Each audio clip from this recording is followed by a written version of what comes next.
Maravilhas fez conosco o Senhor,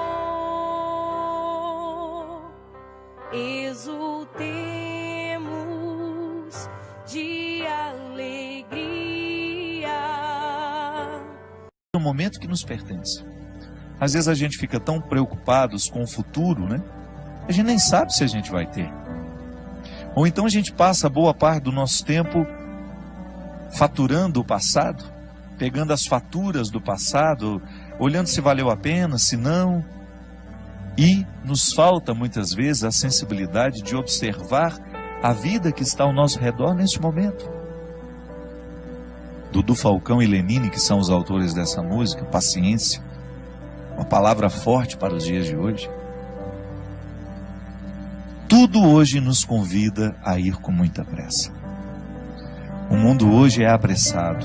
E se a gente não cuida, a gente entra nesse ritmo acelerado que nos impede muitas vezes de perceber a própria vida. Semana passada estava viajando com a minha mãe, levando-a para Uberlândia. E num determinado momento eu tinha dormido, porque eu estava com muito sono. Eu acordei e sentei ao lado dela. Eu falei: senhora não quis dormir um pouquinho não? E ela me disse assim: eu não. Essa paisagem está tão bonita, se a gente perde, a gente não vê. Achei a resposta da minha mãe muito sábia. É verdade. Muitas vezes nós não apreciamos a viagem, ou porque estamos ocupados com tantas coisas, porque até queremos dormir um pouco, não é nenhum problema. Mas ela, diante da beleza da paisagem que ela tinha do lado de fora do ônibus, ela preferiu apreciar aquilo que estava sendo a viagem. E é interessante porque às vezes, quando nós pegamos a estrada, a nossa ansiedade é chegar. Por isso que às vezes a gente acelera tanto, a gente anda até acima da velocidade permitida, colocando em risco a nossa vida, em risco a vida do outro. Porque nos falta a percepção de que na viagem o importante é o ir. A graça não está no destino final, mas está em cada passo, em cada etapa desse deslocamento que nos leva até aquele lugar. Para isso a gente precisa ter paciência. Talvez seja a virtude mais necessária para os dias de hoje, a gente ter paciência. Paciência com o processo da vida, paciência com os outros que estão ao nosso redor. Porque só na paciência é que a gente descobre que a vida é rara. Que a vida é rara, que ela precisa ser apreciada, ser saboreada, que essa vida merece ser vivida em cada momento, em cada etapa, com muita intensidade. E às vezes nós vamos ficando cansados, né? Nós vamos perdendo a capacidade de ter essa paciência. Pode observar, quando nós estamos estressados demais, a primeira coisa que a gente perde é a paciência.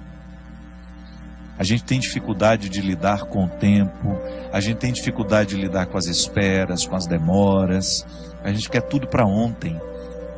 A gente coloca a nossa alma num ritmo tão acelerado e que é tão contrário a ela. Minha gente, nós precisamos prestar muita atenção no ritmo que nós estamos dando à nossa alma. Muitas vezes nós estamos fazendo a nossa alma viver num ritmo que sufoca, que mata aos poucos.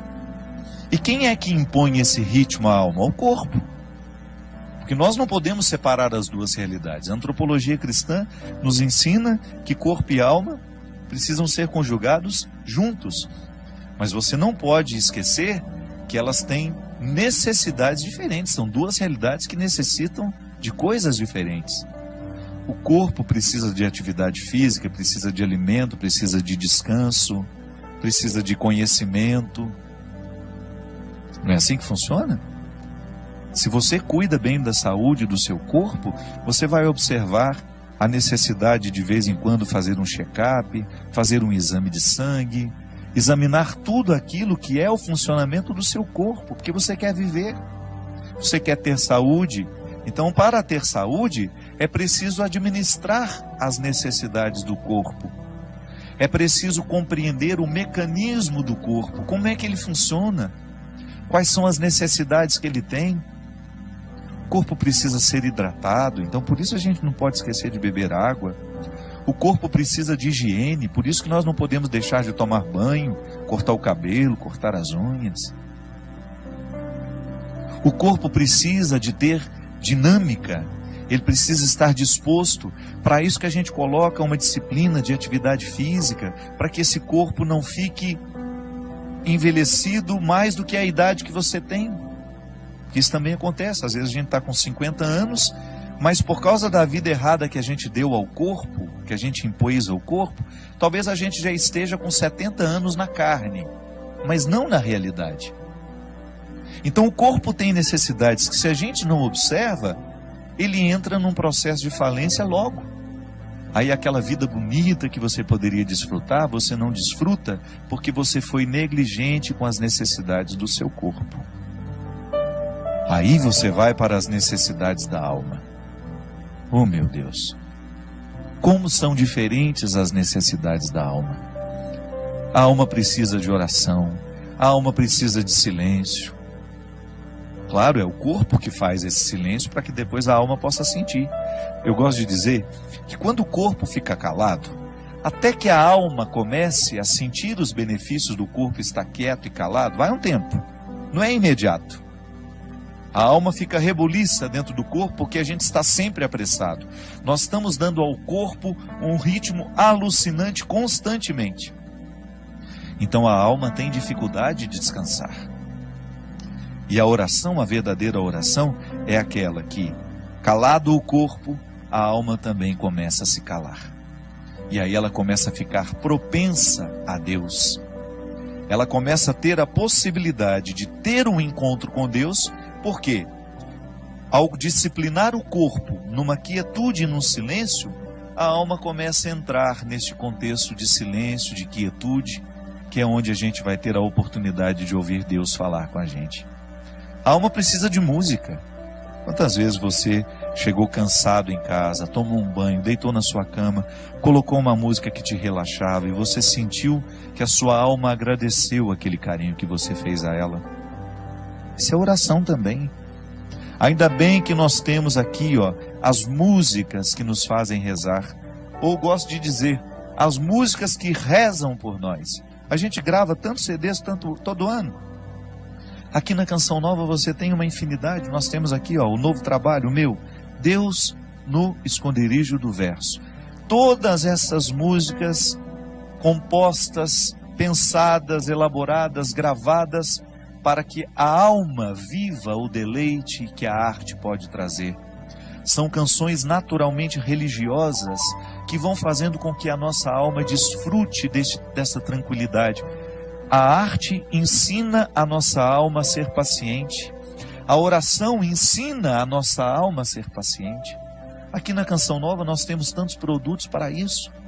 Uma palestra, um livro. Você tem aqui o livro Discípulo da Madrugada.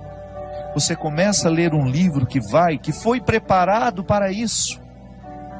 Nós não só queremos vender o trabalho que a gente faz. Não. O primeiro motivo aqui, por acaso esse trabalho aqui pode ajudar.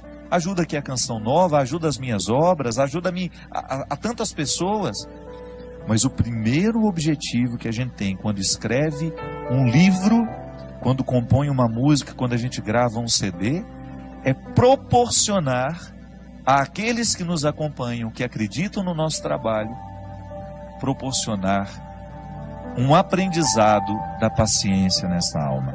Então a gente tem uma leitura que nos tranquiliza, que nos ensina valores, que mexe na nossa cabeça, que mexe no nosso jeito de pensar.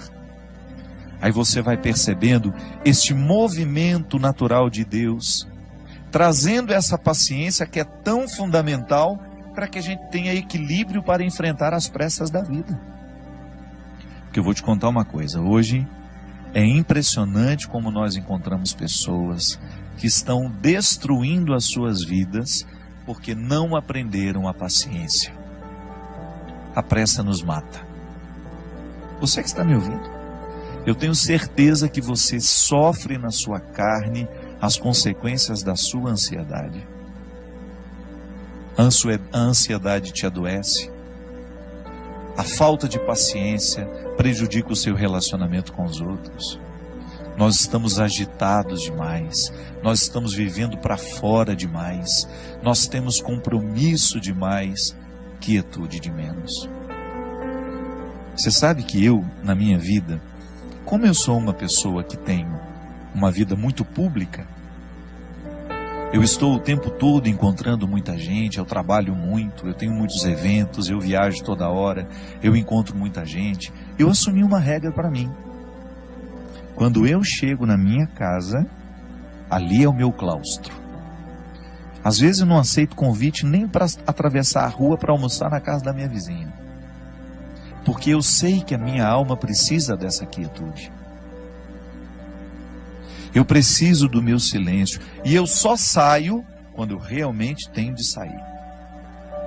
Porque eu descobri que para eu dar conta de viver essa vida muito pública, eu preciso ter bastidores.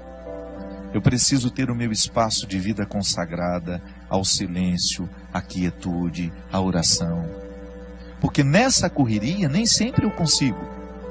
Mas você já imaginou se eu chegasse na minha casa e impusesse a mim uma rotina de vida social que me retirasse para jantar, para isso, para aquilo, para uma festa? Não aguentaria a vida que eu tenho. E como eu privilegio a minha vida de missão, porque eu sou um missionário, eu escolhi ser missionário. Ninguém me obrigou a ter essa vida. Eu, para estar aqui toda quarta-feira, eu sei o sacrifício que eu preciso fazer.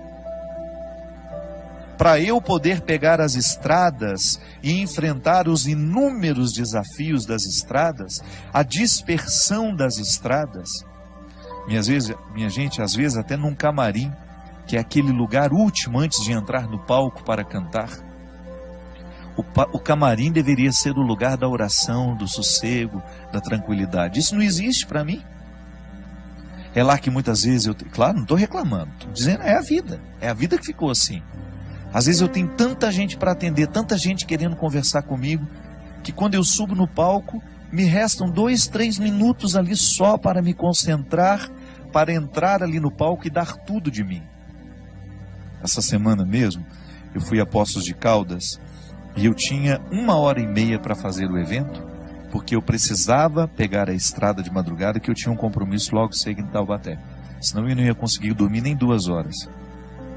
E aí tudo bem, o evento começou, o show começou. Aí a minha assistente, a Mônica, que fica do lado, faltam 10 minutos. E aí eu olhei para aquele povo. Não tenho coragem de parar o show aqui agora, porque eu preciso ir embora. Ali é o lugar da minha dedicação. Você sabe por quê? As pessoas vão ali para me ouvir. É claro que depois eu me dou o direito de dizer, olha, não vou autografar CD de ninguém, não vou tirar foto com ninguém, porque eu preciso ir embora. Mas o meu tempo de evangelização em cima do palco é sagrado. Ali é o horário de exercer o meu ofício. Eu não posso ter pressa no ofício de evangelizar. Mas quando eu chego em casa, eu preciso me dar o direito de viver esses bastidores. De viver esse silêncio, essa quietude, de desligar um pouco o meu telefone, de esquecer que ele existe, de estar um pouco mais diante de Deus, para que Ele me preencha, para que depois, quando eu voltar para a estrada, eu continue tendo o que oferecer ao outro.